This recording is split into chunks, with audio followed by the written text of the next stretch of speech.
12:30। ঢাকার কমলাপুর স্টেশন তখন প্রায় ফাঁকা। সব ট্রেন ছেড়ে গেছে, শুধু একটা লোকাল ট্রেন অপেক্ষা করছে শেষ গন্তব্যের জন্য। রুবেল, একজন কলেজ ছাত্র, সেই ট্রেনেই উঠেছিল। যাত্রীরা খুব কম ছিল, গুনে গুনে 4 জন। ট্রেন ছাড়ল, ধীরে ধীরে অন্ধকার গিলে ফেলতে লাগলো চারপাশকে।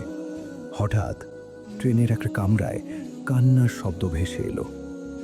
রুবেল ভাবল হয়তো কোনো নারী যাত্রী। সে এগিয়ে গেল, কিন্তু কামরাটি একদম ফাঁকা। সে ফিরে আসতে গেল, তখনই ট্রেনের লাইটগুলো একে একে নিভে যেতে শুরু করলো। অন্ধকারে সে দেখতে পেল এক সাদা শাড়ি পরা মহিলা ধীরে ধীরে তার দিকে এগিয়ে আসছে।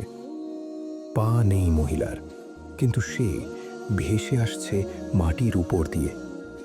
রুবেল চিৎকার করে উঠল, কিন্তু আওয়াজ যেন গিলে ফেলছে রাতের নিস্তব্ধতা। ট্রেন থেমে গেল হঠাৎ। দরজা খুলে গেল, কিন্তু বাইরে কোনো স্টেশন নেই, শুধু গভীর কুয়াশা। পরদিন সকালে লোকজন খুঁজে পেল রুবেলের ব্যাগ, ফোন, সব কিছুই ছিল ট্রেনের এক সিটে। শুধু রুবেল ছিল না।